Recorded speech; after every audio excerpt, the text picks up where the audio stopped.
It's not the size of the patch that matters. It's about how you deliver the urn. Now, I left you guys in chat with a question before we went to break here of which Deadlock player has the softest hands, and I think we have a winner. I'm not gonna say the whole name, but Waffles says Zergy probably doesn't even have fingerprints for rubbing that ball all day. I think we have a winner. Zergy, you have been crowned. Congratulations. The Deadlock player with the softest hands. Can't wait to touch those hands by shaking them. You guys are weird. I love how Zergy's catching strays even when he's not playing in comp right now, which, by the way, Zergy, please come back soon. We miss you. But, you know, that's a pretty good answer. If you have a better answer and you're watching the VOD over on YouTube, you know, drop us a line there. Curious to see if anyone can beat that. But overall, Jason, the Zergy answer may be top tier. Why are you looking at your own hands? Are you trying to compete with Zergy now? What's going on? I'm just saying, I moisturize. Uh-huh. All right. Perfect time for the song to give me that final beat. So we're about to head into our final match of the day. It's the money match for North America. Let's take a look at the brackets really quickly to remind you guys who were not here for maybe the last match, or maybe weren't here at all in the show and wanted to chime in just for the Melee Creeps match. It's gonna be them up against Floormen, and we're gonna go. I'm gonna go straight into the match history or the wins of previous NA night shifts, because Melee Creeps is on a tear that I want to say is almost unrivaled in Deadlock so far. Since shift 12, this will be their 10th shift in a row that they've won, and the thing they won right before shift 12 was a Trolley Open for $5,000. So they're swimming in money right now. Yeah, and truthfully, it's kind of interesting too, because it broke what was the NA cycle. The NA cycle before this was Hydra Nation was generally the top team, but they would, you know, win 4 or 5 in a row, lose 1, kick a team member, sometimes kick 2 team members, come back with the new team, and then reclaim the throne after a week or 2. That cycle's been broken. It's been broken by a cat in a business suit for Melee Creeps, and also you look at recent times, the Hydra Nation alumni, they've just now gotten back into it, Jason. The Floormen, as they are, took a while to assemble and get working, as it were. It was a lot of Bunny with Clock that were the stars of the show over the last 2 months. Yeah, and maybe it's a change in the shifts in the guard of what the number 2 team in North America is. But ZP, you've been giving shout outs to everyone that's been donating throughout the entire night. We have another donation come through that didn't get shown on screen, but I want to give you a chance to, you know, thank this person. But more importantly, you need to read the message, but you need to read the entire message because it is a big donation, ZP. All right, yeah, I got the message right here from Killbot with a 1 and a 0, dropping $100 directly to the prize pool, saying, love the work, guys. Can't wait for this game to get the attention it deserves. 2026 will be the Deadlock year, and I hope you guys keep this up throughout the months. Anyways, for the Jin, I can't, that's what I was saying. There's a lot of A's, H's, AU's is where we're at. But thank you, Killbot. If we could get some shout outs to Killbot in the chat for the donation. Of course, it goes direct to the players. Thank you so much. I respect it. I said for you to read the whole thing, so I already read it through it. I knew what the last line was, and I know you didn't read through it. You had to just do it as you went. But you know what? Respect. Yep. Let's take a look here at Melee Creeps roster. GFG has caught up on who's going to be playing for this team. So if I'm correct, the dude we can scratch out. We could put Ido in, because Ido's power did get restored because he went out by himself. He put on his, you know, construction outfit, and he fixed the power himself, and he's gonna be ready to play. So maybe that means he's playing 7. That would be wild. Where he has one experience with the power lines. He's like, I need to be 7, guys. It doesn't matter if it makes any sense whatsoever. But Ido coming back in the fray, definitely good for Melee Creeps, who, you know, as mentioned, they continually bait me at the very least behind the scenes, going like, we're not going to have everyone here today, and then they have everyone here today. Although most of those have been Fishcake just getting guilted into avoiding his family to you know, play over holidays and that sort of deal. How dare you? We're your family, Fishcake. Deadlock is your family. Come on, man. How dare you? I'll have all the people in the chat if you look at a ZP for the Jin. And I'm not going to do it because you didn't tip $100 for me to do it. It was for ZP to do it. I believe we should have draft ready soon. Now, going into this, again, we've seen Doorman completely disappear. We saw Abrams and Billy being banned out in the last match between BWC and Floorman in the get-go to take away those early game bruisers. I'm curious if Melee Creeps will put more emphasis on Viscous and not let it go to, I think, was it a 5th pick that it came on? you can't be giving up Viscous 5th. That is ridiculous. I think it was ridiculous that Floormen even let it go that far, and the fact that they got it was highway robbery. But banning Mina at the beginning, I think this makes a lot of sense. I think letting a team grab Mina right now is probably a mistake. Like, I think the problem for EU and how they were evaluating draft, the frontliner bans, I think, may be a little bit out of date. Maybe I'm overstaying it. I mean, it is bad if you give up both Abrams and Billy. Don't get me wrong. If you can't appreciate but I do think banning Mina makes a lot of sense for melee creeps. Yeah. I think Ida's a little bit sad. But Lord of M's not going to get more important. And I think you kind of win on two fronts. I think Lord of M, I've given him a lot of slack, a lot of crap in the past, talking about how he only plays like Mo, and that was the only hero he could play extremely well. He has broadened his pool quite a bit. He's looked very good on a couple of different heroes now. But not only do you take away a high priority hero, but you also take away a hero that's very comfortable for Lord and M. So you kind of put him on something that he might not be as comfortable on. So I think it's a win-win for melee creeps off the bat. You want to make Lord NM really uncomfortable. If you go to his hero pool in recent times, you grab Pocket with the next two picks. If you're Floorman, you actually may need to grab Pocket as pick number 2 here, which truthfully, I think you still want Viscous. But if I'm melee creeps, like imagine if Floormen don't grab either Viscous or Pocket here, you could grab both on the turn for melee creeps. And not only are they both really good at this part in the draft, but you would put Lord NM's hero pool in real danger. Yeah. You were looking to summon a god, right? Yeah, well, they don't go for it. So go for the Lash. So again, we could see AVG on Lash. I believe he normally would be the Lash player for the team now. And Fishcake would be picking up, or sorry, Lee will be picking up the Yamato for the team. But on the other side, like here, I look at this and I'm like, Viscous, why not? And then maybe Abrams. And then you're like already solid. You have like a strong front line. You have a strong gun carry. Of course, John just does what he does and wants to get Warden, so he'll play Warden. Kind of a Warden overpick for me, especially with Viscous still on the board. Like, why are you picking Warden this early? It's gotta be something we don't know. I mean, maybe you go Warden Viscous at the same time, grab two gun. Hey. No. I don't like this actually. Ban Viscous. Well, Floorman can still pick it though with this pick. Yeah, but will they? They should. I actually think, especially with what's been off the board here, with Warden getting picked. Shall we? Now I don't know who's playing what on that team. Yeah, that is. Wait, Lord and M Lash? No. He could go Lash. I mean, there was a period of time where Lord NM did nothing but Lash. It hasn't really been his go-to in recent memory. It's like goes. What was I thinking? The Llama Lords. He played Lash on. Yeah. Also, I swear he.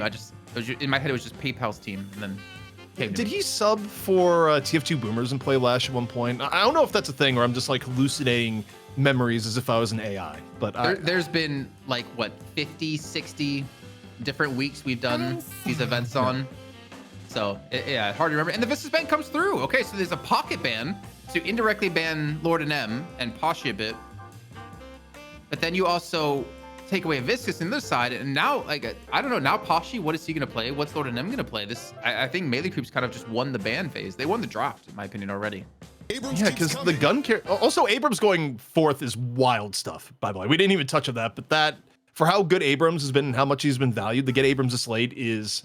There's someone out there coaches EU and is losing their mind at this pick priority, Jason. I guarantee you.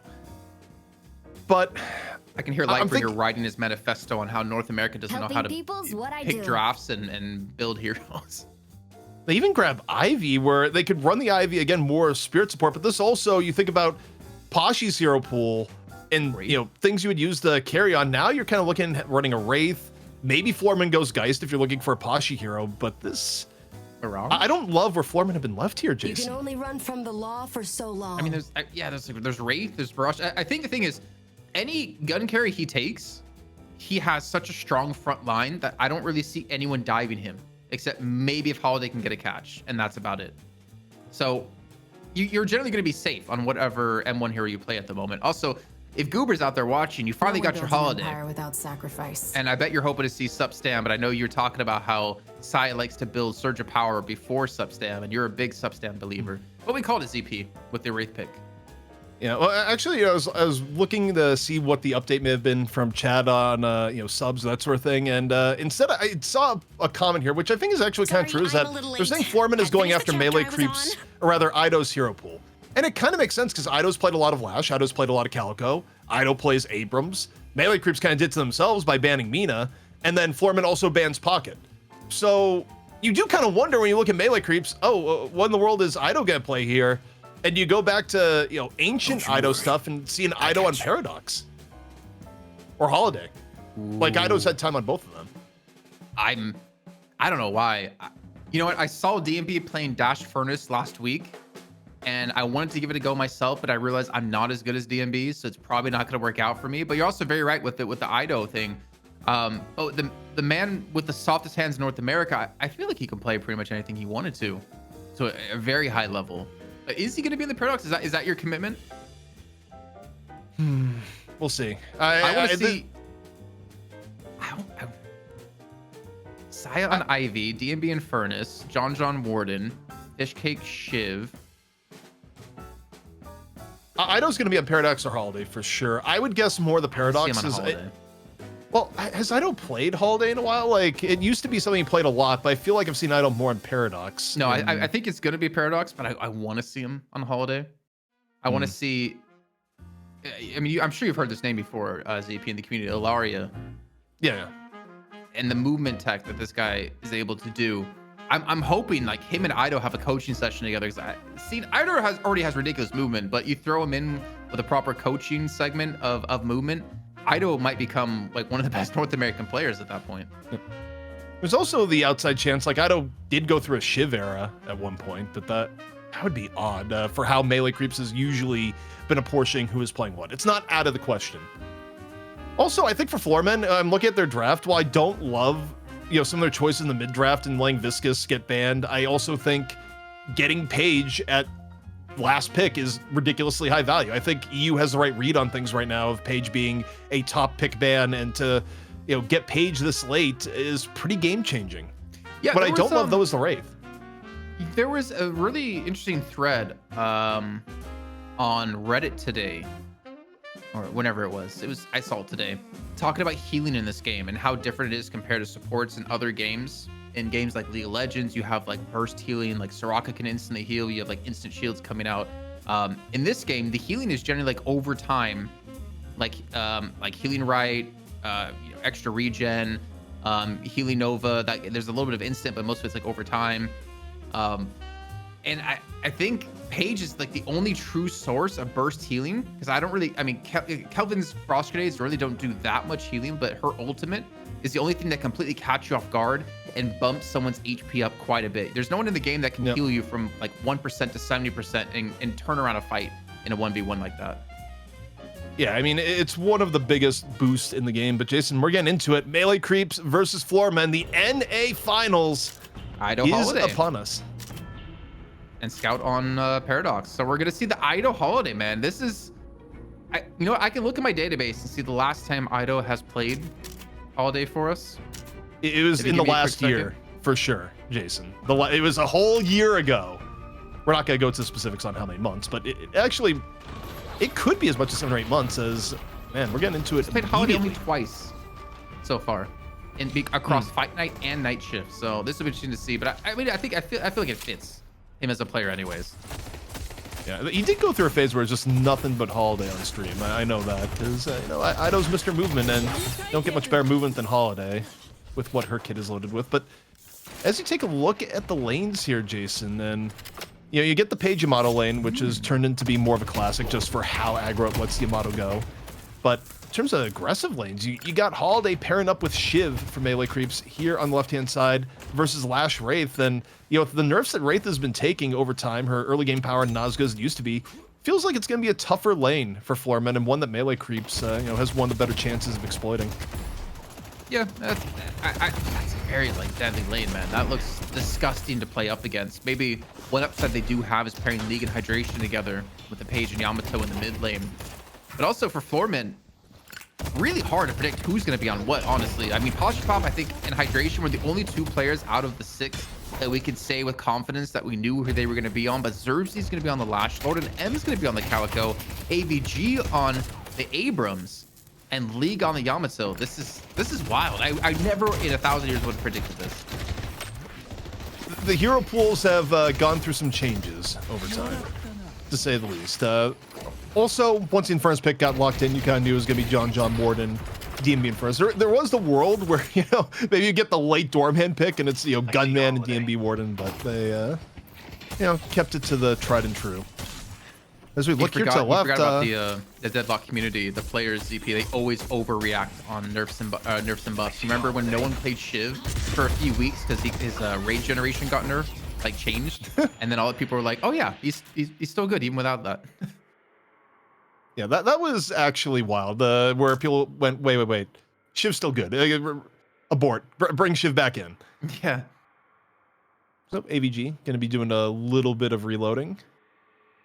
And already, boxes just spawn, and you talk about a player who gets active early, Jason. Ido just in the middle of the map. I don't think it's going to turn into a gank attempt here just yet, but it could. There's a lot of people that theorize right now in Deadlock that players are not taking advantage of using boxes to roam. It's been expressed to me by a few people behind the scenes saying that the optimal way of playing Deadlock is probably closer to a 1-1-1 with a lot of team roaming, as opposed to people at times treating it as more of a 2-2-2. Yeah, and considering these 2v2 fights don't really net kills, I'd say generally in pro play, there's a lot of non-interactiveness or a lack of interactability because people are like, you know what, I'm just gonna go farm boxes. It's more efficient, it's safer. The chance of getting a kill with how good people are at movement and how safe they play, it's very difficult. So I could definitely see a world where you do transition into those roaming gankers on the side lanes to interact with middle. But that's also a difference between EU and NA. In EU, it was typically the mid lane would bounce off into side lanes. In North America, it's about the side lanes interacting with the mid lane. For now, a little bit more, well, I say quiet, but you had Paradox. Scout was off to the right-hand side for a brief moment in time, so already taking the opportunity to apply a little pressure. Not too much coming out of that from here. Now going to relocate into middle. Is Ido looking to come middle here, Jason? Grabbing the boxes is dangerously flirting with the idea. In off the jump pad. 3-on-2 here in the middle. Is Ido looking to bring the pain here over to League on the Amato. Barrel comes out, lower HP in. Just needs a little bit more of the fish off the kill and gets it. Well, at least there's a trade kill coming in as John does fall. We do see Zerps now going towards the middle lane to interact with this one and look for a turnaround kill as it's pretty much divulged into a 3-on-3, leaving AVG alone on the right-hand lane because of the death that happened before. And actually, they're going to do a little bit of a switch up. League to be heading to the right lane to pair with AVG. And are they leaving Lord and M in the mid lane with Paige? That might be what we're about to look at. I mean, it's Paige, Calico in the mid, and looks like Lash is going to be heading back over to the left-hand side. And oh, off the jump pad. A little bit of a stun and damage coming on in. Gonna be answered by healing, right? The NA roam so far maybe a little bit more erratic in this game than even what we saw from EU. And you know, I do wish players would experiment a little bit more than sometimes I've seen. And just taking advantage of the fact that, you know, the way the game is right now, you can get a lot of value by turning your box run into box run plus game. Mm-hmm. Yeah, very true, especially if it's someone who can easily facilitate things like a Paige, or sorry, like a Holiday. Looking through this, pretty much no difference between the teams at the moment, both at 20k souls. Buff's going to be spawning in. It looks like Halo Creep's going to go for that early control on both sides of the map. Getting both buffs is going to be massive. Turn this into a stronger laning phase and potentially into more of these roams. I'm not sure what was picked up on either side of the map. I really wish we had the UI updated at some point. The developers, Val, please. Yoshi, please. Hear our calls. Who won the RNG is the real question. Did anyone get a vitality buff? We don't know. Don't know. Yeah. Meet your end. Is Cassie on Holiday? Don't know. You could hunt it down, but you know, that doesn't necessarily translate into the best observing experience. Still, though, you look at the flow of the game so far, and Floormen a little bit ahead of melee creeps, even though melee creeps have been getting a little bit frisky with some of the early ganks. It's quieted down a little bit here, Jason. Okay, a little return to shadows out of Lord and M, and the flame dash coming through. This is what you're going to see DMB max first. likes to play like in superior duration on this as well. I can't remember what else he played with on the last time. As we just see the combustion gonna come in, and the launch pad not gonna be enough to get Ido away from his death. This Posh Pop confirms that into a kill. The combustion, it seems to have not netted too much on this right-hand side as AVG is just fighting for his life against 3 players on the opposing side. Jason, and they're still there. That's how you get a case of whiplash there, where you take the jump pad, you think you're free, and the death slam just connects at the last moment and just yeets Ido. It's the exact opposite side of where he was. DMB, though, again active here on the Infernus off the flame dash. Just needs a little bit more to finish off this kill. Both really, really low on the other end is DMB. Liking his positioning here. Just needs a little bit more. Teaming up, then, you know, DMB at this point, Jason, is kind of the last hope for Infernus at the moment. Everyone else has abandoned Infernus, but not DMB. He truly is the only Infernus player right now in NA and in EU. And he's going the special dash build. I mean, I think the thing is, Melee Creeps practice and play around it in particular because it is like, I think he gets expansion as well, so he makes the afterburn even bigger and just puts tons of debuffs on you. He slows your attack speed. He eventually gets the spirit damage reduction as well. In Infernus, he's kind of moved almost towards like a supporty kind of role playing with the way DMB plays. You can also play in a way that going after you is rough, but in middle, Shadow Transformation out here from Yamato, 100 HP, not the best position here at all. The Carbine from the side. Scout shutting down the escape option. 3 in yellow, or 3 in middle here from Melee Creeps as they look to get a little bit more damage here onto the Guardian. Lord NM in the middle of the fray, but there's only so much a solo Calico can do. I've managed ZP to summon Goober to the chat. I pinged him on Discord saying we have a holiday and immediately starts criticizing Ido's build. But that's fine. I think Goober's been putting more hours on holiday in the last 3-4 weeks than probably a majority of players have done their entire career so far with them. But this is, I mean, go on. No, you saw the movement tech and Goober is just like, this is my main now. I will everything to holiday. Oh, the earn runs he does with like IADs against the wall. If people don't know what IADs are, the instant air dashes, and how you can abuse them on the walls, it is ridiculous. And I kind of wonder if it's something that's going to be changed, but oh my God, like movement has the highest skill ceiling in this game by far. It's funny we say IAD. People are just like, wait, am I playing a fighting game now? There's fighting games where IAD was a actual tech to extend combos and go from there. But looking in the middle here, got Paige and Calico in on the rotation along with Lash's Floormen. Look to make their stance here. Death Slam comes out, picks up 2. John in real danger, 200 HP. Calico smothering him as Herbsy able to finish off the remainder. That's what else Floorman does here. Melee Creeps rotating over. Saya into the fray. At the very least, Paige is going to be getting away. As this has been happening in all games regardless of region here, Jason. The mid lane is a bloodbath. It's a big jumping off point between all these lanes, a lot of access to the farm as well. It makes sense, to be fair. Laser solo laners farming in the side lanes as well. So we see the Guardian go down the mid lane, maybe a push on a Lord and Emma. He's going to fall on top of this. Melee Creeps off to a very strong start. 3k solo lead. They've allowed DMB to start solo farming as well as John. Also, you gave me a phenomenal idea, I have to say. What's ZP. that? We need, like, there needs to be a mod for whenever Lash death slams, like, take out the ding, ding, ding, you know, and instead just put yeet in it. I would love to, in Lash's voice line, like his voice, sorry, just yeet as he throws them. It'd be on brand. And who knows, that could be a skin mod someday. Just modify your ult sounds as you know, more modular approach to the game. But Earn is coming on down here, Jason. And the one thing we have learned here today is that with the change, first Earn control is imperative. And both teams recognize that. Both Melee Creeps and Floormen getting into it by the Earn. Swap comes out first. AVG gonna go for a charge. Then after Seismic Slam, right as Page ult comes in, AVG still in a good spot, even with cooldowns down. Melee Creeps looking to turn it. Lasso coming in late, but that's not very healthy. Holiday, Ido, wrong place to be. As Zerbsy is able to punish. Earn picked up by Scout, though, in the melee here, so it's 1-1, but the all-important Earn control goes the way of Melee Creeps. Sure, you know, you look at where it's going, they even get the Guardian, as this happens here, Jason. Well, I think they're going to trade on Guardians, though.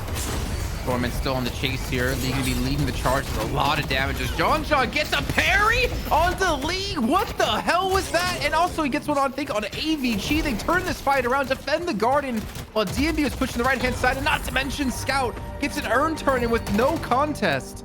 A massive win for Melee Creeps. Now they're 8,000, almost 10,000 ahead. Melee Creeps just crushing the end of the fight. I mean, the parry at the end, pure cinema, getting the urn too. I mean, for Floormen, they just saw all their hopes and dreams just turn to ashes in a period of about 10 seconds there, Jason. That is how quick that situation evolved against the Floormen. And now it goes from a game that was even, from a contested urn that was, largely even if you gave up control, to Melee Creeps working with a healthy 10K advantage, and also more importantly, getting John some really necessary farm on the warden. It's not over though. Maybe we're gonna see a fight in the mid lane. Looking towards Scout, he does a paradoxical swap open and ready to be used and unleashed onto Floormen. Again, look at John, look at DMB. They're solo farming up lanes from the outside. Melee Creeps are feeling confident to fight as 4 in the mid lane. And who's gonna be the second farmer on Floormen's side? If you have a Warden and an Infernus, those are like 2 very valuable heroes to get farm on. On Floorman's side, Wraith, yeah, makes sense. Who's the second player that you want to feed this farm over to in particular to be someone that can carry?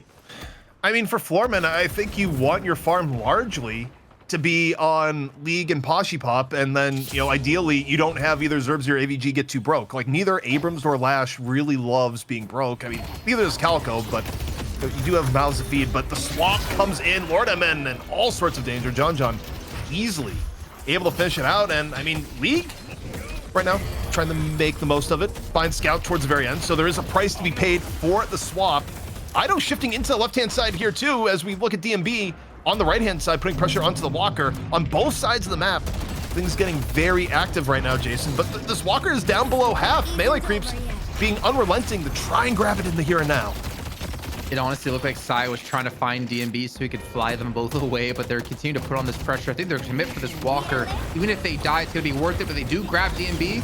Gets pulled back. I don't know what the hell that interaction was. The combustion is going to be enough to finish off the Walker, and they might be able to escape, but either way, it's still going to be a win nonetheless. It might be able to turn it onto a kill on the Lord of Nemesis. He's 1 HP. He falls into DMB with the burn. John gets the kill on the AVG on the left-hand side. Once again, battling out for this one, and it's all turning up Melee Creeps. Melee Creeps getting everything they want, they more. They get the Walker, they get the kills, and they get extra cleanup on the Pashi, who, still only a 12K Wraith. Wraith, is still incubating at this point, Jason. It is not the hero that, can really take over the game at this point. And Floormen, they're just trying to play this waiting game where, okay, maybe our Wraith and Yamal will get online later, but the lead has ballooned to 20,000 souls very quickly. I mean, one more lost fight if they lose the next urn, and they lose extra kills, a mid-boss that goes against them, and this could be out of reach for Floormen to make anything happen in this first map. I like that term, incubating. I think that's a very good term to describe what Wraith needs to be doing right now at you said 12K, 4K behind John, 3K behind DMB, and technically I would say it's even more than that because the attack speed slow and spirit reduction that Infernus can apply. AVG will catch out John in their own Sinners. Ido's going to be going back here to reinforce. As you can see in the minimap, it's going all the way of Melee Creeps surround these 2 players of League and AVG. Last another 20 seconds of time, but it's not going to matter. League's going to be exploded, and AVG is not going to escape this either. AVG is going for the Walker here, but it is just death all around him. And that's still a lot of HP on the Walker. I don't think you're doing that much damage to this Walker as Abrams in this situation.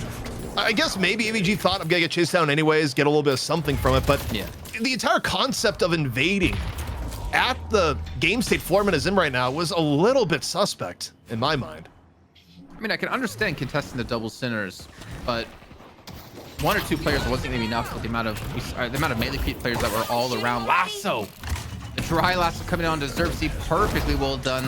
That was the tech off the jump pad to make sure you extend it. Didn't quite get the barrel that I know Goober's been working on it quite a bit, but man, the damage is being done here. And Ido's showing you can play a lot more, and you can't really just take away all the heroes that he has to play. Jason, we're in the middle of watching a full crumble. The last basically 7 minutes of the game has been nothing but Melee Creeps racking up kills. I'm not even sure Floormen have gotten a single kill in this period of time. If they have, there's basically just one. Easy dunk off the top into the urn. And the lead now at 30,000 souls. It just feels like every few minutes, another 10K hits the board. And for Floormen, they don't have a lot of great comeback opportunities here. I mean, who's going to get you your pick to get you back in the game? I mean, maybe AVG can catch someone out. Maybe you get the Death Slam of the gods. But you don't even have a Paradox or a Holiday. Both those heroes got picked by melee creeps. Yeah, and you don't have even a Warp Stone for AVG here. So kind of catching someone out is going to be so difficult to do so. By the way, look at that sack potato butt that he's got going. But that tail is long. Remember, 1,200 subs will be releasing the Night Shift Abrams skin. We already put out the most skin for you guys. Death Slams, they come through to throw John away to hopefully allow Xerxes to escape. But Saya's still there, and the Backstabber's even have to slow him on down. And there'll be another kill for melee creeps. If you're a melee creeps, you could almost just go mid-boss here after pushing the lanes. You're at the point where you could have that level of disrespect. DMB in off the dash, gets hit with telekinesis and doesn't really care, Jason. Loses a little bit of HP, but still says, I will take the fight. And Yamato, okay, pop shadow transformation, but just rolls into the burn of the flame dash. I don't know if that's the right place to be. Maybe it's gonna work out here. You still got enough support, but you got Paradox coming on in. And once more, the burn keeps on coming. This Yamato is just losing chunks of HP in this attempt to kill a nearly dead DMB. Wow, that Spirit Resilience doing wonders for DMB. And you said before, you don't even know the last time Floorman got a kill against them. It's feeling like it's been all melee creeps for the last 10 minutes of time. And that soul light is reflecting at almost 50,000 souls now between the two teams. This Walker should not be surviving. Koshibov can be here in the vicinity. Xerxes is going to be coming in with no Death Slam. Even the health or healing Nova going to be thrown out to keep the teammates healthy. Yeah, 46,000, 17 minutes in ZP. I don't think there's coming back from this. No. And also, all the heroes you would want to come back from this situation, as grim as it is, they're being played by the team with the lead right now, Jason. The goal here, of course, for Floormen was, keep the game close, get to a point where Pashi and Lee can take over the game. Well, let's do a little bit of math. Pashi is the most farmed on his team, but it's only 16K. John on the other side is at 23K, backed up by a bunch of people at 22 and 20. Even Pashi, your most farmed player, loses a straight up one-on-one the most of melee creeps at the moment. Yeah, I mean, incubating, you can't incubate anymore at this point, man. 18 minutes in, they're still catching kills. Mid-boss, they easily could go for now with 2 players dead. Jason, the power grid went out and the entire chicken crop is lost. Like, as far as that goes, nothing's gonna hatch at this point. Yeah. If you're Floorman, you can't. I mean, maybe get a Walker here. I respect the push out of League. They're gonna go for a double push. I think they're gonna just pretty much say, okay, we're not gonna get Reju, but we can take 1 Walker from you. Or then gets good parry. It's gonna cost him his life. He doesn't steal away any of the Rejus. And certainly a Walker's gonna go down for this. At least 1. Probably, there's a chance it could be 2, but the thing is, once you kill 1 Walker, Florico, then the other one gets a lot more HP. That doesn't have quite the same ring as Floorman, does it? No, not quite. It does not. Also, in fairness to Lord NM, I think Calico of all heroes has the best chance of sniping a rejuve charge there. And what's your opportunity cost? The upside is you get a rejuve charge. The downside is you lose a Calico for 25 seconds when it doesn't matter that much at this point in the game anyways. It was, I think, the correct play to try and grab a rejuve charge here, but this is, I don't know. I feel like the play for Floorman right now is you call the power company and you tell them that there's still a hanging power line in Ido's area and you take him out of the game. And then 6v5, maybe you get a shot, but it's still not looking good. Yeah, it's not looking good, man. And I mean, think back to the draft CP. We were talking about how Floorman were trying to take away quite a few of the heroes that Ido plays, kind of focusing on him in particular in the draft. And honestly, it didn't really net much. I almost want to say it put Floorman in a bit of an uncomfortable situation because you don't have Paradox, you don't have Holiday, you don't have Bebop, you don't have any way to initiate a kill. And Xerxes has to be the one to do so. But realistically, it's going to be hard to do that when you have so much to hook him aside and you also do have the ways to take him out of his display. Well, also, I mean, you think about what they gave up in the draft. I mean, you look at Pashi being stuck in the Wraith. You'd rather have the Viscous here at this point. Lasso, that is one of the weirdest looking connections on Lasso I've seen, but hey, a connection is a connection. AVG looking low. Some rejuve charges are going down, but it doesn't quite matter here. Melee creep still very healthy. Only 1 rejuve charge for now. 5 kills. Swap the other way. Final shots on the league coming in from Ido. A clean sweep here, Jason, as the sub-hype train is starting. Perhaps the most hype thing that's happened in the last 5 minutes, because in-game it has been a slaughter. You know, I have to do this because there's not a lot to talk about in this match. If you guys didn't know, last week, Melee Creeps were streaming as 5 players together their matches in the night shift, and then they put together, I didn't watch the video yet. I believe it's just a compilation of their 5 points of views playing together. If you haven't seen that, go check out the Melee Creeps over on Twitter or their YouTube channel. It's putting out some really sick content, and I gotta give a lot of respect to them to openly stream their matches like this, so people who want to learn and want to improve as a team can hear the comms and the inner workings of how a team plays. I just wanted to give them a a little plug for that. Yeah, Melee Creeps. Well, that kind of goes to Ido's dream, where Ido, I forget the team he uses reference, but I think there's a League of Legends team that streams all their comms no matter what.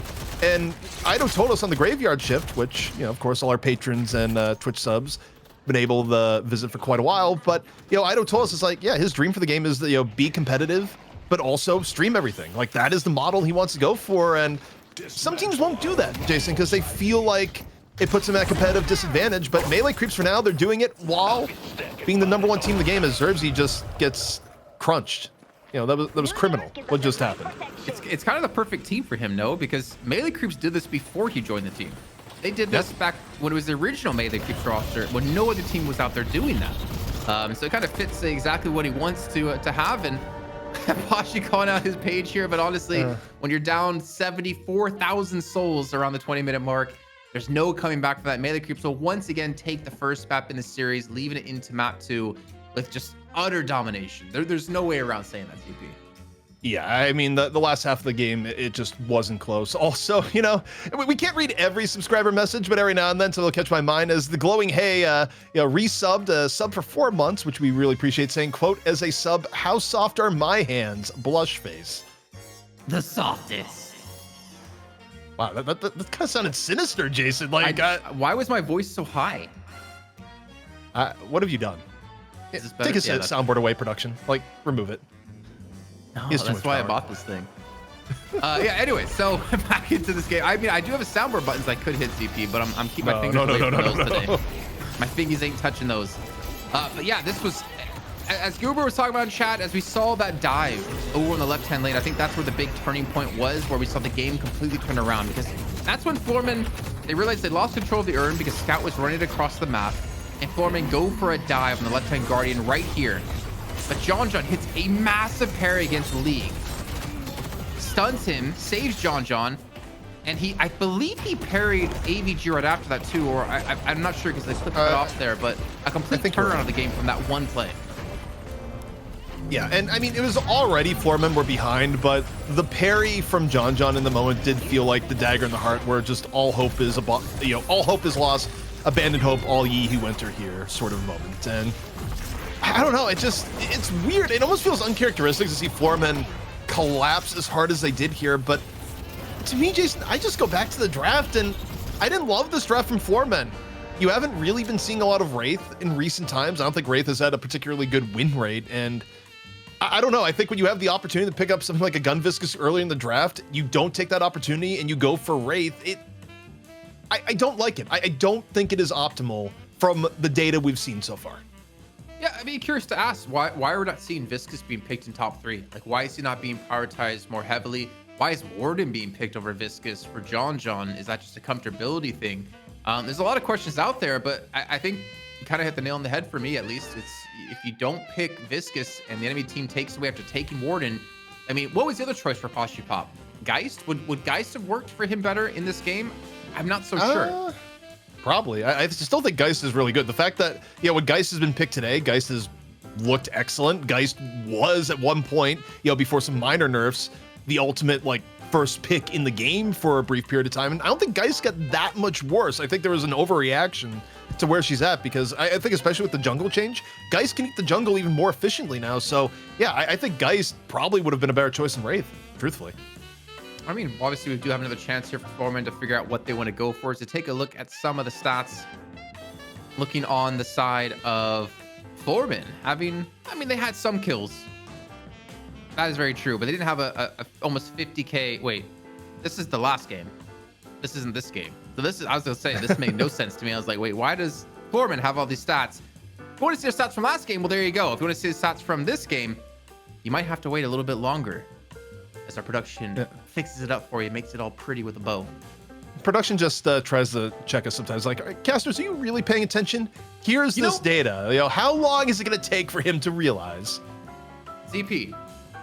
We talked about what player has the softest hands. We've clearly talked about which sub has the softest hands, but which person in production do you think has the softest hands?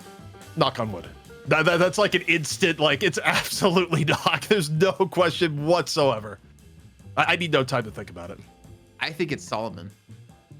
Yeah, You guys don't. The thing is, like, the viewers don't really hear the production in our ears. They don't really hear what their voices sound like. But Solomon, to me, sounds like he moisturizes his hands and he's got very soft hands. Yeah, I mean, Solomon is a reasonable shout. Part of choosing Knock immediately is I was hoping for the clap back in production chat, and it didn't happen. I'm not even sure he heard it. Like, he's one of our observers, so he might have just been AFK. He was away moisturizing his hands, funny enough, as we spoke about it on Carrion. I'm hoping we get some match stats. Here we go. Real stats coming in. As we do see, Melee Creeps did indeed take the game. 30,000 player damage done for John. What? For someone who's supposed to be farming most of the game, that is insanely high. Yeah, it was a very good game for John. And look, I mean, I would still argue the Warden was picked a little bit early, but when you get good results and it is such a comfort hero, in the end, it works out for Melee Creeps, right? It certainly didn't cost him the game. And good God, Jason, I'm looking at the final stat line here. You know, we talk about the soul deficit. I think I said at one point, it's like, hey, every few minutes, the soul gap goes up by 10,000. That was eerily accurate. The game ended 180 to 106. That is brutal. Yeah. 7 kills for Floormen. I mean, okay, so the thing is, like, you do see stumps like this happen. And I don't think Floormen are necessarily that much incredible. Like, the scoreline and the soul deficit they have doesn't reflect how close I think these two teams actually are to each other. But when the early game snowballs out of control like that, after that fight with the urn, and you're playing against one of the best teams in the world, they're going to take that lead, that mistake that you make, and snowball that game against you. I still think Floormen could put this into a very close contest between the two teams, but we do have to wait for that second map to kick off. We're going to head to that break. And while we're in break, no, I'm not going to ask a question. Let's just go to break because I was about to get fired. Get me out of here. Please help me out, Lotu. Oh, let's talk about lotions. Got you a little bit horny, ZP, as we do have the Minnesota Vikings hat come back on out and quickly fall back on up. I've never seen you go flaccid so fast in my life, but we do have the second. Okay, now we have the second map of Melee Creeps up against Floorman here coming up. ZP, yep. Talk. I have to talk. I should have just let you twist in the wind after that. But hey, someone in chat was like, hey, looking pretty Abrams today. It's like, well, I got a surprise for you after the break. I was not expecting the lead in, but who's expecting much here? The only thing long on ZP. Jason Abrams. You know what people shouldn't expect, though, as we go into this game? It's a Melee Creeps game, too. Who knows what's going to happen? The most notorious team in Deadlock for just losing map 2 after winning map 1. They haven't lost a series in a long time, Jason, but you look at the stats and boy, do they love dropping at least one map. They did 2-0 last week, though. Yep. Will it happen again? Who knows? But I do want to see what Floorman's plan is, because I mean, I like how they came to the series with a plan, clearly, focusing Ido and his hero pool and picking like a frontline heavy composition. But they had to have had a backup plan beyond this. I know they're like a team that likes to be very methodical, think things through and prepare. So I'll be really curious to see what they're going to be running in this game. Again, I think for me, the adaptations I want to see, Viscous a more higher pick priority. Don't put Pashi on Wraith. Put him on something that's a little bit safer and could do a lot more damage, like we saw with them up against BWC. And then a pick hero. I think they have to be very careful. If they see like a Paradox or Holiday pick, they have to be prepared to bring out a Bebop to kind of alleviate some of the frustrations they had of securing kills or like opening up kills. Yeah, I mean, there's a lot of the lack of playmaker is another good point to bring up for Floormen, where, I mean, yeah, they could have made it work without, but it's not ideal. I think for what Floormen are good at here, I really would like to see them pick up either the Viscous or, barring that, the Warden earlier in the draft. I mean, with how Melee Creeps seem to be hyper valuing Warden, get the Viscous early. Give Pashi a lighter load here, but Mina is going to be first banned from melee creeps because Jason, given that they won the last game, you don't have to change a thing about your draft. It's on Floormen to make the adaptations. It's a very good point. Like when you're winning and you're winning like that, you don't have to change a thing. Force the enemy team to be the ones to do so and continue to play your own game plan. And we're pretty much seeing exactly that. I believe it was a Billy and Amina being banned out in the last match. Then we saw Shiv picked up by melee creeps right away. And then Floorman forgot Viscous existed until he was banned the second turn. So is it a Shiv? Probably, I would guess it's a Shiv here. They didn't seem to be too scared about the Abrams. I mean, the Abrams in NA has way lower priority, Jason. I mean, Abrams went like what, 4th or 5th Floorman in the last game. It was actually really, really low Abrams priority. Yeah. But here for Floorman, they got their first 2 picks on the docket. Do they make an important change based on the results of the last game? This is the time to do it. What are they going to pick? Instead, no, Jason, the first pick is exactly the same. They really highly prioritize the Yamato. I don't get the Yamato. Not because I don't think she could be viable, but just because I don't think there's a world melee creeps picks this in top 3. Or ban it. You know? Yeah. So why not save it for a later pick down the line and pick something a little bit more high priority? Right? But this is, well, I mean, do we get the same draft? Is this like so an error? far, this is the same so far.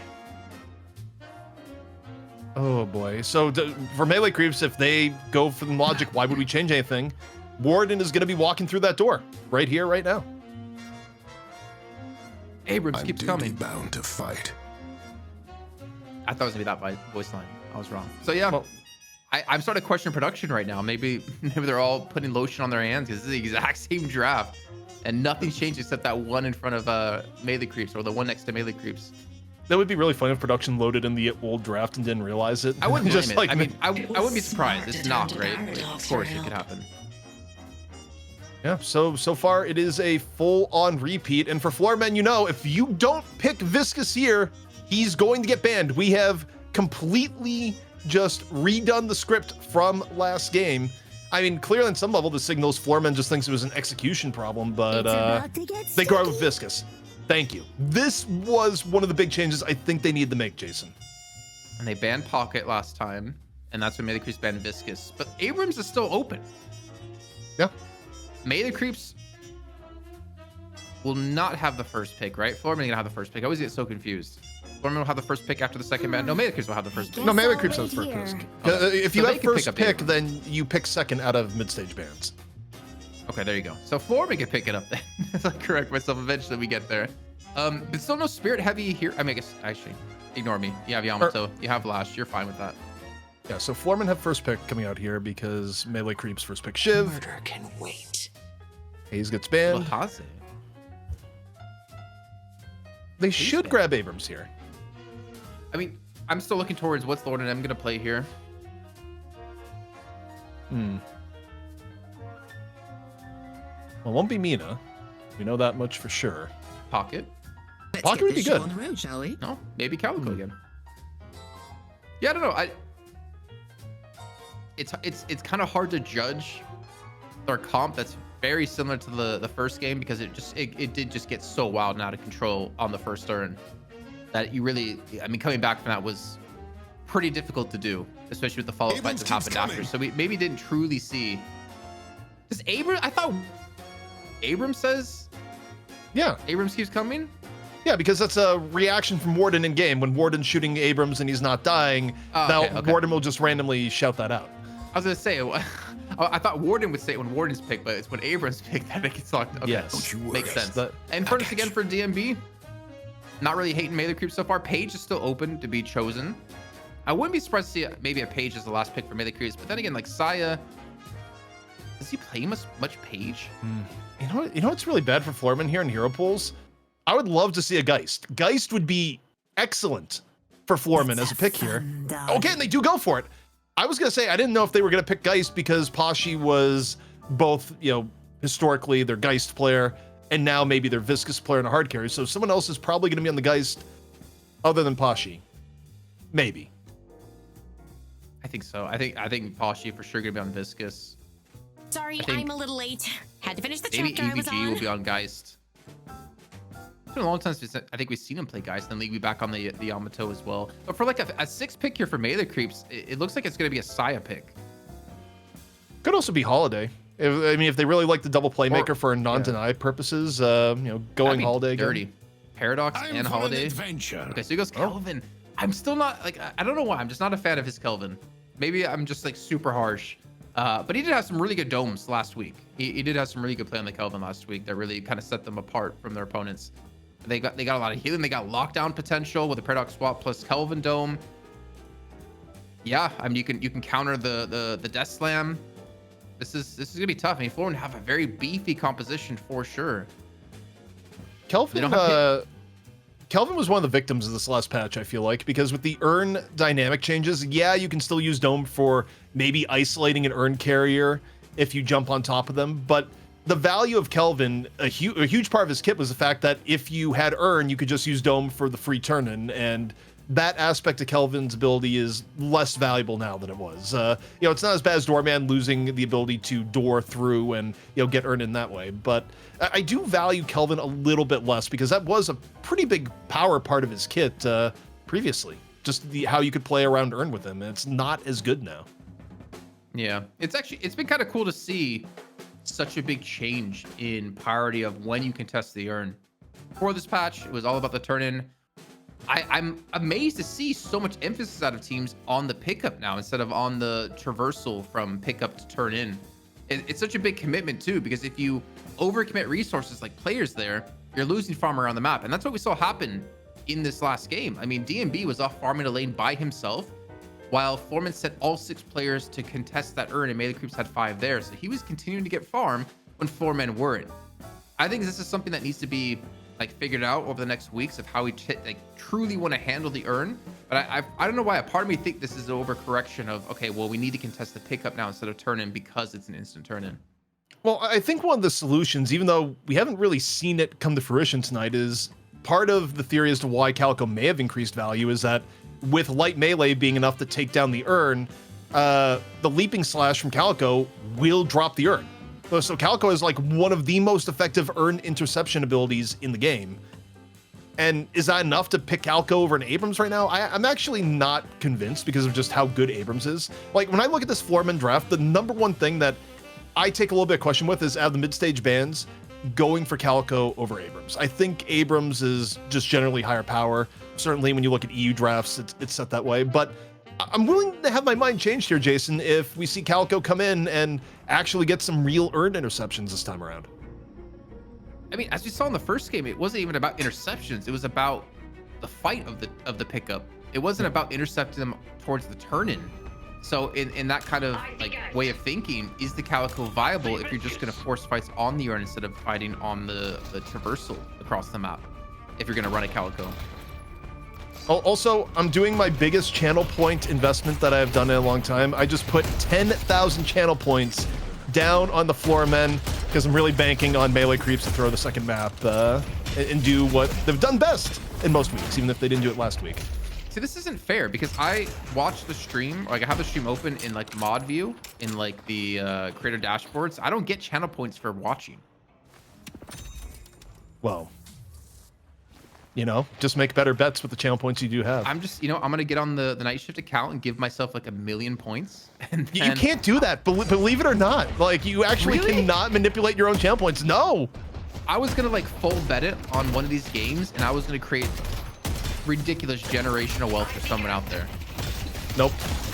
You cannot inflate the economy. You do not have the power of the Fed within your own Twitch channel points. It is a closed system, as far as I know. But either way. This is early Abrams? game. Yeah, Ido? I'm ready to get my hands dirty. They're just getting active, and it's minute 30. It's 3 in the middle lane. And how healthy is League on the Geist is the question. Not healthy at all, Jason. Not healthy at all. Sorry. I got word from production that Knock was still moisturizing his hands, which is why we didn't cut to go see what happened. He's got to have the softest hands in production. He's really living up to it now. Well, those hands may get a little bit rougher after they slap you for that comment. That's what I'm gonna say, Jason. I don't know if he can reach my face with how tall I am and short he is. Wow, it's getting real. Just like here on the left lane as Ido is coming back in. You know, stylish return to the left after feeding some farm to his lane partner. Okay, Ido. Gotta be a little bit careful here. No parry coming through. A nice cube comes in to prevent any sort of melee damage to Xerxes. And Ido, I mean, he'll back away to safety. You can already see with that Q, he's able to get up to 2.2 thousand souls. I thought Fishcake might be a little bit higher.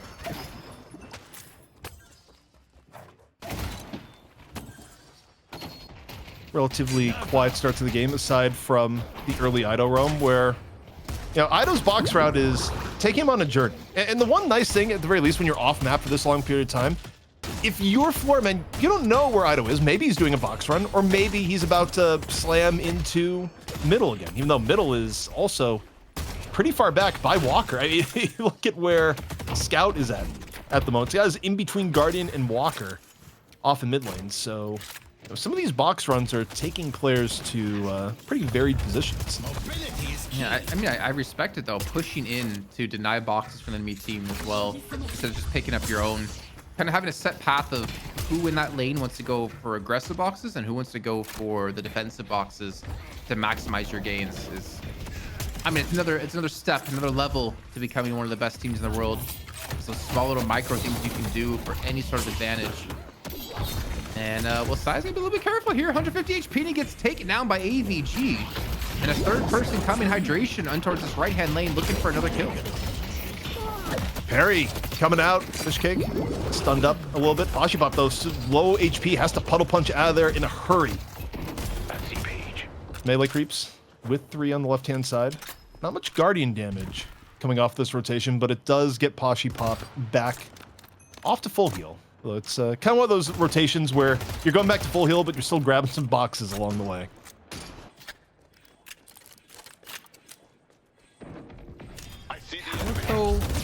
Helmet lane. That's something we see too often. Very brawlerly. Is that even a word? Brawlerly. You know what? I'll allow it. I don't know if you're going to get in Webster, but the chat understands. Yeah. That's what mostly matters is, okay, Fishcake getting a face full of goo here. You know, maybe a little bit too aggressive here in the moment. Puddle punch going to seal his fate up from above. And that is a rough kill in lane where now it's going to give Floorman some serious advantage on the left. Trying to protect his teammate. Xerxes to go down to Ido. Gets the kill basically through the goo man. Can't really stop bullets at the goo man when they fly through you.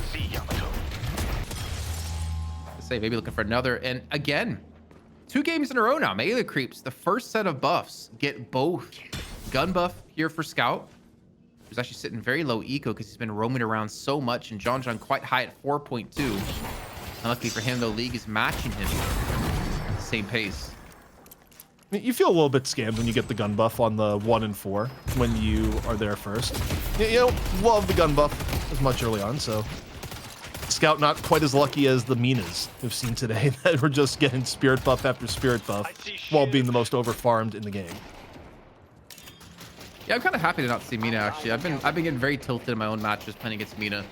I played against a Mina Viscus today, and I was just like, what do you even do against that? You can't kill either of them. I didn't see the game, but I'm telling you, you didn't win lane. Saya no, not even close. Saya, he's not going to win lane either as he goes down. DB going to be chased down as well. Floorman making a big adaptation here, getting in their faces, not letting DB bully them early on. And they actually do have to lead in the game. Much better start so far for the Floormen relative to last game. Pashi getting active here on the goo ball. See Ido, really low HP, trying to do a little bit of movement to survive, create some distance, but just not going to happen when you're smothered in the moment. Back over in the middle, hydration, at half. Trying to do some movement here to keep the mid Guardian in a decent spot as once more, mid starting to get very, very contested. I love those dash parries. Also, something we were noting, we didn't get to see, I believe, in the last game, because I know you and Jake were monitoring cultists throughout the day. There's gonna be a swap here on the League, a charge into the wall, but he gets the health swap on top of this. Looks like he should have the protection to back away from hydration. But sorry, I was mentioning that John going in towards cultists here with the monster rounds, at least just taking monster rounds. Maybe not upgraded to cultists though. I would still assume you're going to be going cultists here. That ability range you get is still kind of important for the binding words. Not to mention your last stands. Guardian's being traded out. Guardian's going the way of melee creeps in the middle after rotating some extra forces there. Losing the Guardian on the left-hand side. And the thing that's pretty nice for Floormen here, it's not wildly taking over the game yet, but you can see the path for Pop to get really good farm. Already, Pop has had more impact on this game as Viscous and looked better than the entire last game on Wraith. Yep. So now, off here to the right-hand side. Seeing a little bit of back and forth. Swap still on cooldown here for Scouts. As that's AVG doing Shell Transmission, not the healthiest here. You know, surrounded by 3. Is AVG gonna get a kill in another moment? Gets the Page Shield, so this is more durable than you might think, but still the Page Shield is gone. AVG is burning, and DMB collects the kill in the end. Yeah, I mean, eventually he's gotta fall right to the afterburn. There's no way he survives forever. The Sinners have spawned in. Monster rounds also picked up here for Scout.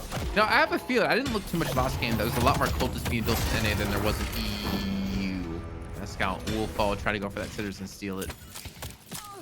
It's kind of interesting because I think you can make the case that, well, hold the phone, Death Slam into Seismic Slam, into Light Pole!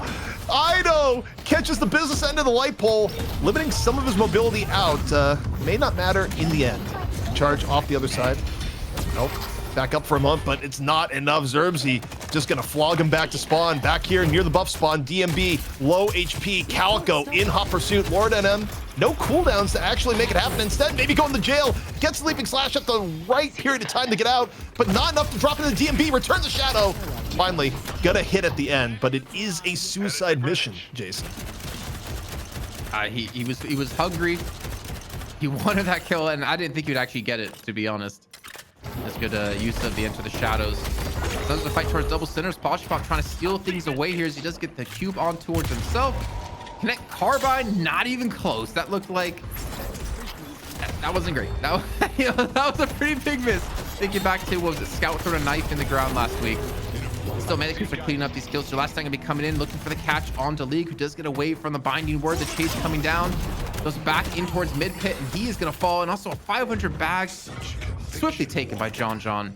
And Manic Creeps, I mean, they might have been down early on, but they're not out.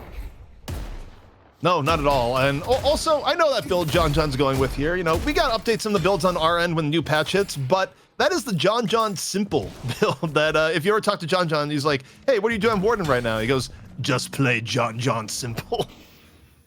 It's true. He does sound like that if you talk to him. Yeah, you know, not quite the entire Batman thing, but yeah, it's how I'm thinking he's thinking as give Spirit buff off here to Ido. I mean, if you want, I can play his voice if you need to hear it. Just no. You know which button I have. we don't need that button right now. But AVG, lower HP, no problem, seemingly no fear in going to chase down Fishcake, whose killing blow was used a little bit earlier in the fight. Yeah, but Saya, he got the urn from this. The fight's going to continue on this left-hand side. DMB being chased down on. Ground Strike not going to quite connect onto anyone, and they will escape for now, although DMB, he is very overextended. And he will fall. I mean, one person for potentially urn turn-in would be worth it, but now with the pressure on, with Melee Creeps not winning this fight over on the left-hand side, it means their Walker could be pressured while this urn is being ran. You know, if the idea of picking Calico was to intercept Urn, Lord NM's doing a terrible job of it being the opposite side of the map. So I don't think that was the impetus for picking Calico here. Instead, we have Saya. This is the play right now. Use movement to come in over the top. It is the true dunk strategy, and it is not interfered with. And in fact, you get some kills on the top of it. Melee Creeps bringing force to the urn turn-in, so they get urn turn-in +3. Big shift in the overall game economy. I haven't seen a dunk as good as that until Michael Jordan in Space Jam dunking on the Monstars to win the game and to save the human race. Oh, slavery. You mean LeBron James? No. Michael Jordan, the GOAT of basketball, dunking on the Monstars, stretching his arm out across the entire court. Look, they remade the movie and they tried to erase Michael Jordan. Actually, I don't know. Michael Jordan may have been in the movie. I didn't see the new Space Jam. I'm self-exposed. The dome, though, is out into the Death Slam as take a look at Zerbzy. Zerbzy perhaps in a little bit of trouble, but seemingly has been able to shake some of the pressure from the very spherical dome. Floormen Gonna go forward, captivating read thrown on out. Nothing grabbed this time around though. Yeah, decent disengage at a melee creeps. Sporting now, you know, very quickly a 7k lead. It's relatively even for the longest of time. If anything, Floorman had a lead. And with that urn, they've quickly been able to turn this around. Flame dash being used to get away, create some distance. They're not going to go on the chase. I mean, chasing and furnace through this flame dash is always a stupid mistake that I make. Also, Jason, John is stacking bags. We see a little bit of puddle bunch pressure here on the fish cake. Fish cake has been off target for Floormen this game, shiv or no. As we go in the middle, Pashi Pop got a little bit too deep for some of that harassment, ends up getting punished for it. The fight now going towards Paige underneath mid lane. Paige running for her life. And Hydration, we'll see if he has enough gas in the tank to get away. Is still very much in contest, trying to get over here into the jump pad. Has to go for the mantle, up, over, dead. Cannot cleanly get to the jump pad. Ido pays a little bit of a tax for damage after it, but you're Abrams, you don't really care too much. I like how Ido was just melee, like heavy melee with melee charge to actually catch up to the page. It's just it's a funny thing to just think about, that you can just heavy melee to catch up to someone. Lord going to be getting caught. Takes down DMB again before he does fall. Still getting one kill. And he gets a solo kill too, so I think he actually comes out net positive in that fight, even though he does. Interesting off some of the last few engagements. Fish cake going down. It's kind of back to even with 4 men getting the urn, and it's almost heresy to say what I'm about to say here, Jason, if you go far enough back in time, but I do wonder if the Kelvin pick is going to be something melee creeps regret as this game goes on, because I look at the 11k Kelvin and just think, I don't love it relative to the other options. Like, if you want support play at the moment, Paige to me is head and shoulders above where Kelvin is, as far as comp, especially as the game goes on. So I look at melee creeps and you're excited for where John is, as by the way, in Cultist track 2026, Pashi as Cultist. You like where John is at farm-wise, but the rest of melee creeps, I mean, it's been a tough game for Fishcake. It's even been a tough game for DMB, who's been caught several times. Yeah, honestly, I think DMB's probably had the roughest game. Well, I don't think it's necessarily had the biggest of impacts, but considering how safe he's been able to play this week and last week, he has definitely had more deaths so far in this game than he had in the last 2 weeks combined. I know, out of nowhere, looking to bring the pain to Zerbzy, but rescue beam. Hydration, right place, right time. Still a seismic slam coming in. Out for some form of blood. I don't know if Ido was quite able to connect that. AVG though, Shadow transformation. And talk about DMB and wait, no flying strike to connect. Ido is still chasing Paige. This is still going on. This has been a chase down now for about the last 20 seconds. Siphon life up, just barely out of range. Hydration being squirrely and gets parried towards the end. The bloodlust a little bit too intense for Ido, as we still see the back end of Paige running the whole way through. That DMB is still there to assist him, and the urn, it's on the ground, so they will still trade 1 for 1. John, in the meantime, gets a guard on the left-hand side. We're actually seeing the true Warden v Viscous battle, though it is a little bit in favor of John being 6,000 souls ahead, but with the push here, he's helping secure the turn-in with this urn. His scout's going to be running this one across the map. It's also be another great kill if they can get it. Killing blows up, and AVG will fall. Melee creeps off these 2 urns is going to create such a big buffer and lead. And now DMB's allowed to farm by himself on this right-hand side, even under Walker here, knowing they can kind of catch up on souls where he's been previously held back. All right, well, Calco's in the way. Calco could intercept this with the strike, but it doesn't happen. No interception of the urn, instead simply dunked in by the Paradox. And oh, the Carbine tech, love to see hit those Paradoxio. Gets a little bit manipulative with time and space, brings Pashi back in with the swap. Time bomb out Pashi on a Women of Prayer, super low HP, but the backup has arrived. So close yet so far for Scout. Yeah, I think he knew he was kind of dead there, even going for the crouch spam. Realized, okay, well, I parried and none of you meleeed, so I'm dead. Though Geist League here is able to keep Saya and DMB back. I mean, again, the wave clear out of Geist is ridiculous. Has swap up, so that alone is a threat, and more importantly, a deterrent for melee creeps to go for the dive. And DMB's definitely not as strong as he would hope to be. But speaking of strong, John, 23,000 souls, 7k ahead of Pashi, 6k ahead of Lord and M. He's gonna hit that power spike when glass. I mean, I think for him it's about farming right now until he gets glass cannon. And then once glass cannon's up, which he has, I think that's when he starts to get engaging or starts to force these fights and get those stacks up. Yeah, I mean, John is absolutely not defunded right now as Florida M pretty low. And okay, the angle is such that John says, nope, not something I want to chase. You look at the overall build though, I'm not seeing any cultist. So yeah, it looks like he sold the monster rounds. Yeah, he sold monster rounds, and the change of John's build, the simple build that he's done never used to have Headhunter. So Headhunter is the new addition that has been put in place of where Cultist would be last patch. I like it. Okay, so some small adaptations. I mean, there hasn't been a ton of time by these players to play with the new patch and with how Cultist and more importantly how jungle has changed. Warpstone in out of Ido. Looking for a charge, next onto one. The ground slam comes through, but unfortunately Zerby dies for his chance to throw it on down. And that's 2 quick kills for melee creeps. Attention to a third. Mid boss is definitely on the cards here. You know, 2 down. Although, you know, with the respawn changes, this isn't that big of an advantage. You're actually getting 5 seconds off. Maybe. I think the respawn changes actually don't take place in 19 minutes, so we're not actually in it yet for the base respawn. Still, they do go the mid boss as expected. They have shelter here, ZP. This is gonna be so hard to steal if they even try. They have shelter, but you do have Pashi Pop the Viscous. Puddle Punch still really good at disruption and chaos, and Floormen, they're gonna take their best look at it. Captivating Reed is down, and the Frozen Shelter in as the Page Ult rolls down the ramp. League, the one to pay the price. Frozen Shelter going down. The Rejuve under contest, 2 to melee creeps, and they get the full suite. Zerbzy, Hydration taken down in the melee. A contest that does not go the way of the Floormen. And I want to know how they. I gotta go back and listen to their comms, how they organize, like who's parrying, especially when puddle punches come through, because you have to parry that and then make sure to parry the person coming on in. But man, melee creeps, they've exploded now to almost a 20k lead. You take down the walker in the mid lane, and probably take down a walker on the right lane. Possibly trying to push the wave out so they can prevent this walker from falling. So I believe he did take the wave by himself, and now he's gonna be under pressure as John's going for the chase. Cube comes out and he realizes, okay, no point to continue to push this one on through. The entire team has respawn back in. They have to be very careful about this, and there's also a lot of jungle to be taken across the map. AVG in a real tough spot here, just taking the 1v2. Fishcake certainly gonna win that with Scout.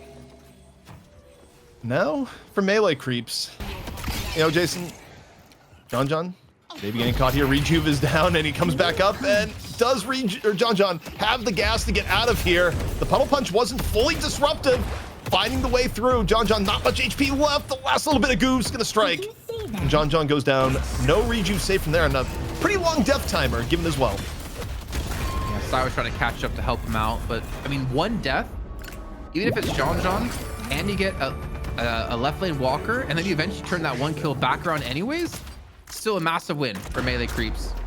Floormen trying to respond with a push on this walker, which they will indeed get, but they might lose some base guardians. They might lose another urn. You can see Scout going to be ferrying this one across the map once again. He just dies in base, man. No one's here to stop this urn turn in, and melee creeps is going to continue to explode into an even bigger lead. Melee creeps hitting their stride, largely powered off the 2 picks that led into mid-boss, that led into a disastrous contest from Floormen on mid-boss. Ido not quite able to get out when another Rejuve charge down. I'm not sure how much Floormen is incentivized to chase here now, as you take a look at the lead. Nearly 30,000. Last Rejuve charge, though, going to go away. And is Fishcake vulnerable here? Death Slam in and after. Floormen looking to get a little bit of a trophy towards the end. Fishcake down the 3rd. The bloodletting is huge. And, okay, Ido here with the backup. Gooball going to run directly over him as Pashi Pop wants no more part of this fight. This is a full evac for him and Zerbzy. How does Fishcake survive that? He gets his Rejuve popped, puddle punch, death slam, and still gets away. I think a lot of that was due to Ido and the interaction he had chasing Pashi Pop away. He's on 9,700 souls. Please buy Ido. What is he? Pick a Phantom Strike? No, Phantom Strike kind of seems useless right now. Hunter's Aura, Spirit Resilience, and Superior Duration. Damn, that is a big power spike here for Ido. He's also on 27,000 souls, so it's not DMB to lead the charge for his team like before. And he's probably gonna die yet again, but Ido is there to support him. And he also, I mean, even DB has 7,000 souls.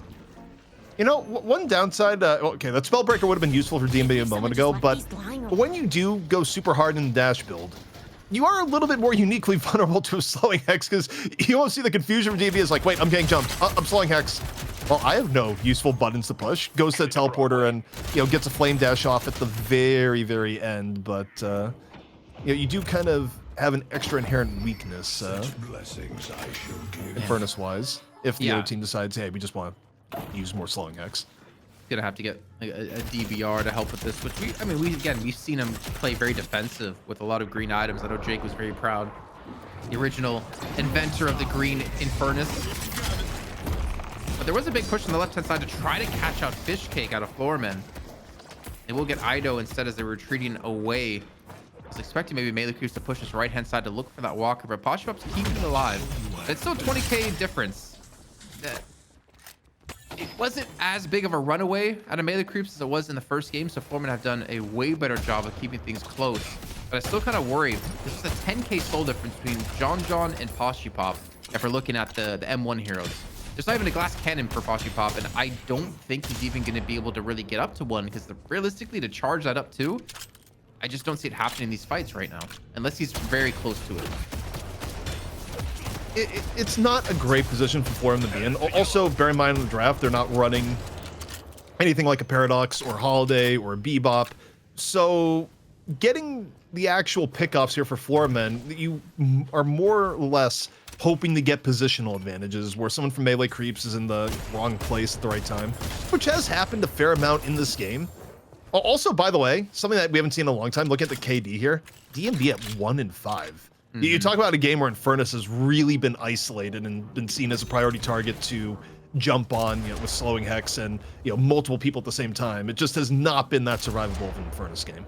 Yeah, but he's on 24,000 souls. He's still only 1k behind Poshupop, so it's not like he's having a terrible game, even though that scoreline reflects something a little bit different. I mean, he's still been doing his job. I think you can maybe question it's because they're feeding him farm in particular, but he's still keeping up with the rest of the enemy team. John is still getting further ahead. So is Ido and Fishcake. So they're really not losing anything, even though he's only 1-5. So 20k difference between the team. Floormen who want to extend this to a map 3 with an opportunity, and it's going to be a frozen shelter here, followed by the Dustland from Zerbzi. All the fight here around the buff, 20 seconds before the spawn. And Saya, the one under the gun. Ido, again, active here in the fight, grabbing the charge. A little bit of damage thereafter. Now, damage shifting over to Ido. A little bit back the other way as AVG falls up. John, though, has entered the fight. Good HP here on John, and is the biggest threat. He needs the kill. Yeah, you can see Ido stopped attacking. They want to feed specifically over the glass cannon stacks to John. But look at the damage he did to League, man. That's your guy, dude. It's kind of brutal. And there's still maybe more cleanup to go here. Lash just getting cut out of the sky. AVG, though, gets Fishcake while this is going on. May have said, hey, Fishcake, hey, John, help me. John, though, having his priority, still a menace right now, HP-wise. Still good to go. AVG finally falling after being a bit of a scavenger throughout most of that fight. And, oh, this is terrible timing for Floormen, Jason. You get all those kills, Big Boss comes up, and you still got massive gun damage ready to shred through it with John on the Warden. He got 3 glass cannon stacks in that fight because the team specifically let him finish off these kills too, even if it cost them to die. I mean, that's Melee Creeps showing confidence. Earns here as well. Being an enemy turn in. Here comes Lord, and then gets pinned to the wall. There's still one region left, but it doesn't matter. Ido gets it as he punishes Lord and him at the exact same time. I mean, again, it's a Hail Mary play ZP, but you can understand trying to go for it. And I would assume most certainly that Melee Creeps going to use this turn to transition into another fight. Thanks for keeping me in the fight. Oh, bit of a screw. Oh, God. Page just hit the back wall of the subway off that punch from Ido. I'm trying to rack my brain here, Jason, and maybe I'm wrong and, you know, glossed over it. You see a easy earn dunk, but has Calco won it all today? I feel like we've seen Calco get picked, but I don't think Calco's been doing much in the way of winning. I won't lie, I didn't really watch much of the EU games because I like to rewatch the games I didn't cast on my stream the next day, like tomorrow on Thursday. Yeah. So, was Calco picked in EU? I think Calco was picked once in EU. Okay. Maybe twice, but I don't remember. I don't think it got a win. Well, I know it hasn't got a win in NA. That one's been, yeah, because Lord wasn't playing it the first game. Well, here we go. One walker remaining. Realistic, if you're Floorman here down 35k, do you contest this walker? You do have Death Slam. I will say, if you find a way to kill John, which is easier said than done with Rejuve, it's a winnable fight for Floorman, but actually dealing with John, difficult story at this point, where once Warden hits this level of farm, you just get the mouse one, remove people from the game. You're playing a different game, Jason. I mean, even if you get him low, he Oh my god, oh my god. That's 4 stacks now. That was like 3 shots, and one of them being a lucky shot hitting for 1600 damage, is what that just was. Well, John's on the chase here, looking for more. Another stack added to his tally. That's 5. Floormen are falling by the wayside here, while their base is soon to come thereafter. Ida went for an aggressive Warpstone charge in, trying to pull someone out of spawn. You got to be careful, but more importantly, Floormen have to respect to be careful of what John's going to bring to the table. At 42,000 souls and 2 rejuves left for their team, they take the Patron stage 1. And honestly, they can just finish it here, ZP. 20 seconds left for Zervzy and League. They have nothing to worry about. There's no big ultimate that can stop them. Who's going to stop him? Who's going to stop John at this point? At this level of this many glass cannon stacks on Warden. The Page ult comes out. You know, whatever disruption you can do, I suppose, hydration. But there's no one in the pit. The Patron... Oh, you kill the last few people with Dome, and then you take down the rest of the Patron. An easy way to clean things up. It is going to be melee creeps here, Jason. Winning once more, 2-0, even the lash off the end. It's not going to prevent the damage to the Patron, which will be lethal. Lethal indeed. Melee creeps for 10 weeks in a row here, ZP. Have won the Deadlock night shift. No one coming close to taking down this team, even if they have an advantage early on, proving to definitely be the best team here in North America, and no team can come close. Man, it's very similar to EU, where Abraham's winning everything, and I have to sit back and wonder now, when will we see a team dethrone the creeps? I mean, when the power grid for Ido is down for a longer period of time, and he doesn't take matters into his own very soft hands to fix it, according to Saya. I don't know, Jason. What more do you want? Melee creeps, it doesn't really seem to matter what the meta is. It doesn't really seem to matter who they have available, who's playing what. They just win. And they're not even dropping map 2 anymore, which means I'm broke 10,000 more channel points. You are. Yeah, that's just how it is. I hope all of you in chat who soaked up every point from ZP there enjoy it and rub it in his face as well. I didn't win any points. Don't worry, ZP. I didn't bet on that game. Well, you don't have points. You can't do it without currency. Yeah. But one thing I will say in defeat here for the Floormen, I thought AVG was having a very good game this game until everything stacked against him. Like a lot of these larger fights, AVG was getting really good shadow transformations off, finding key pickoffs, even as things were going against Floormen. Wasn't quite able to hit the critical mass of farm on Yamato, but was it worth the Yamato first pick when you could have gotten a little bit later? Probably not. Did the Yamato still look pretty decent for Floormen? Yes, it did. Pashi had good moments in the early to mid game. Hydration had that ridiculous escape on Ido. Like, there was a lot that Floormen did well, but it just seems like there's a moment in the game where melee creeps will get a few key picks, they will grab mid boss, and the game will be over. Sorry, I was just watching how much damage John was doing there to a non-moving target. I personally gonna have to put him as my MVP, ZP. I don't know if you have anything to say about that, because it definitely has felt like him. 44,000 damage. He did 74-ish thousand damage across 2 maps. He had around 30k in the first game, 44k in the second. Became unstoppable. Like, what do you do? Even if they shut down DMB, they still could not shut down John, and vice versa. If you shut down John, I feel like DMB is still going to be a pretty big threat. It was tough for Floormen. Again, I kind of look at their draft and wonder where could things have gone a little bit better. And I have to just state, for how that draft went down, you could have had Abrams. You picked Calico instead of Abrams, and Ido, for a lot of the game, was a massive threat on the Abrams, both in the early roaming. We saw the super early roam that put League in a bad spot in the mid lane, and just generally a front line that was really difficult to deal with. I do wonder if this is just a different game if Floormen grab Abrams in 4th. I think Abrams going so late in the draft also for melee creeps was just almost an unconscionable get. I think it's too late in the draft for the level of power that Abrams brings to the game at the moment. Yeah. Another topic to discuss is earns. I mean, look how much of their income, it's a top 5 for every single player of their income came through earns. And melee creeps, I don't think they let a single earn go today. I was trying to think back to the first map of the series, but I think they got earn and then they lost quite a few players. Like Floorman turned it around. But man, they know what to focus on. They know where this income's coming from, and they put the emphasis, they put the resources there to confirm it, to lock it in.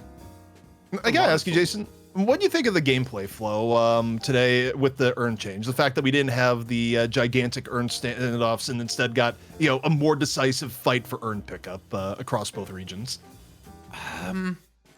It's interesting. So I didn't really watch a lot of the EU games because I'm gonna do that tomorrow. But for NA, I don't know how I feel about it actually. Okay, so I like the changes in general. I really disliked how you could jump when turning in the earn and like avoid heavy melees and avoid other things that would otherwise stop you. But I don't know how I feel about the fighting on the earn now, like on the pickup instead of the turn in. Because it's still not going to be a free turn in, even if you win the fight. No, but it's also very difficult to read the situation well enough to not overcommit the players there and still get farm in other places. I don't know if I'm even like doing a good job of explaining how I feel about it right now, but I think maybe give me another week or two and when things flush out a little bit more and how teams actually want to play around the earn, and I'll have like a better feeling of how it plays out in competitive play. What about you? I think for me, I mean, I like the overall gameplay trend. I think also in pub games, like you actually see way more people trying to turn in the earn. So like general health of the game, it's good. I was a little bit disappointed at some of the contest options, especially in NA. You did a little bit of a better job of trying to jump in and like stop the earn before it got turned in. But I just don't understand the logic of you're picking Calico, who actually got mega buffed for this specific purpose. And all day, we don't even see a Calico try to go for an intercept to knock the earn loose and go for it. I think there is room for more play to, be really aggressive to go for the earn, but you have to commit, and teams obviously are not going to be that great at it with a one-day notice. So yeah, I want to see how the teams adapt, because the reality is that teams didn't even get much in the way of scrim time for this new earn system. Maybe it dropped yesterday, you get maybe a few scrims and then you go directly in the night shift. So even a week, Jason, I think is going to make a big world of difference. I mean, in general, I'm very happy with the changes they did to that, for sure. Light melee as well being one way to do it. Door is no longer working. Big fan, though I forgot about it today when I was playing it, and I went through a door with an earn and realized I didn't bring it with me. So yeah, and all in all, I'm really happy with like the direction they've made these changes. Like Patron, for instance, in one of the last major patches we've had, making it have resistances now when people are there to defend it. There's 2 defenders, you can't even hurt it anymore. Big fan of those changes, really balancing out some of the things. But I'm curious to see what they're going to be cooking with this big patch, man. There's a lot to come, and who knows, next week at the same time, or hopefully probably earlier than this time, we could be casting an entirely different game. Yeah, and who knows what's gonna be there, if there's new heroes, if there's new whatever it may be. Because think about it, this last patch, Jason, was a quote small patch that had massive game changes, but we've been teased about a big patch, which usually is just an unreal experience here in the Deadlock community. Where, by the way, for those patrons, subs, and those that we've done a game night for before, we're looking to do another game night as soon as the patch drops. So if the patch drops Thursday or Friday, expect a game night on either Saturday or Sunday for those that want to hang out and enjoy the new patch. Have a little bit of a celebration of Deadlock and a good time. That's what we're looking for, Jason. Is your sound pack in this upcoming patch? Did they tell you that yours is going in this time, or was that someone else? No, I had no idea. That must be someone else. Then it's not your sound pack that's going in. Well, you know what? Let's actually get back to the game really quickly, because we do have to crown an MVP of our last match of the day, and it's gonna, of course, be the man, the myth, the legend. It's gonna be John coming through. My name's John, and I love Jason Kaplan. And playing Warden, apparently, as he plays Warden in back-to-back games. It makes it look all too easy here, ZP. You knew I had to use the button at least once. Oh, no, I knew the button was coming. I'm just like debating when I start like the counter force and start getting, recordings from players that say the exact opposite. Like, we really have to just muddy the waters a little bit. We cannot let you have the gauntlet set, with all the players. I'm just missing like a few more, and then I'm out of buttons on my soundboard. And I need to get something else, like a stream deck to do it. Yeah, that's fair. But yeah, I mean, what more can you ask for? You have a role in Deadlock, which is you're going to take a lot of farm and you're going to be, you know, the effective carry in the end game. John, God, that is ridiculous. What happened to Calico there? Just immediately erased from full HP. But onto the main point is that John just fulfills this role really well, doesn't take bad risks in the early and mid game, knows the objective is to get farmed, and then once John gets farmed, it is a slaughterhouse. Just really efficient, really good aim. Never throws the lead away, Jason. Yeah, exactly. And he continues to just steamroll opponents. Even when we criticize his hero pool, I mean, his hero pool hasn't been affected enough for it to cause him to learn some new heroes. Though maybe if there's some new ones on the horizon, we could see him spread his wings a bit. Let's take a look at a pick prio of night shift number 22. I'm curious to see what heroes have gone up and what heroes have gone down. And of course, Viscous in every game possible. Makes sense. Yamato, though, I'm still confused about why Yamato's being picked so much more often, ZP. Do you have any insight into that? For NA, I have no idea. I mean, she did get like very mildly buffed, but the only thing I can think was that you have a run on frontliners, right? Where like Shiv, Billy, Abrams are usually highly valued. Although in NA, you don't even have the excuse for that. You could have just first picked Abrams instead of Yamato, and it would have been completely fine. In EU, it's the case that Yamato is kind of picked as a frontliner of last resort. In NA, clearly for Floormen, they just really love Yamato and value her super highly. To me, it was a bit of an overvalue. I think the surprising thing to me, especially given the fact that it was more of a spirit build all day long, Ivy's back. That's Ivy at 5 picks, Jason. She was either 1 pick or not picked at all in the last night shift. She was picked 4 times in the last Was night she picked shift. 4 times? Sorry. Yeah, just take a look wait. at the Why did I caster think she was channel we picked have. low? Hang on. Maybe I'm wrong here. We were hooked up with last week, so we could do a comparison. She was picked 4 okay. times. Because I remember, yeah, the healing booster or the healing nova that she would pull off with the Watcher's Covenant was like insane healing you could put down, plus the CC in the middle of the fights. But we're seeing like pretty consistent pick priority for like Pocket, who was pick banned 4 times, Geist pick banned 4 times, Warden pick banned 4 times. Again, Yamato's still up there, Billy, Abrams. The only hard fall off that I think we see is the Doorman. He was pick banned 7 times last night shift, and now he's down at 0. Get your act together, pro players. I'm sick of this. The overreaction to a change into like, oh, this hero that was absolutely defining, and yes, the objective play for Doorman was top tier, but you act like we didn't have Doorman crushing lane, Doorman having big plays in the mid game with luggage cart, Doorman controlling mid boss in a way that few heroes do. You're gonna tell me that Doorman has gone from the must pick down to 0 from 1 change? No, you're overreacting. We've seen this before. This is like Shiv 2.0, where Shiv gets a slap on the wrist. You don't pick Shiv for 2 weeks, and then Shiv is back to being #1 pick for the next 4 months. Ridiculous. CP, the patch just dropped. Do we continue the stream and like play some games on stream? That's a nice troll, Jason. Come on. At least like play into it. I know I got someone in chat with that one. No, yeah. So, overreact. I mean, we'll see. Like, I think it's gonna take some time. I think the one build Trax talked about with Veilwalker on Doorman can just be nutty if you're going for catches like we are seeing, especially like around Earn, using the Veilwalker to surprise a team looking to defend and earn pickup. That can completely catch him off guard when you come from an entirely different angle. So yeah, maybe we'll see like Doorman come back to the ranks over the next few weeks. But all in all, I'm kind of happy to see some like heroes go up. But the Yamato for me still blows my mind. But before we do end off the show, ZP, do you have any final words for us? Because we're all done with the night shift. Honestly, look, we didn't quite get the patch we were looking for today, but the mini patch still livened things up.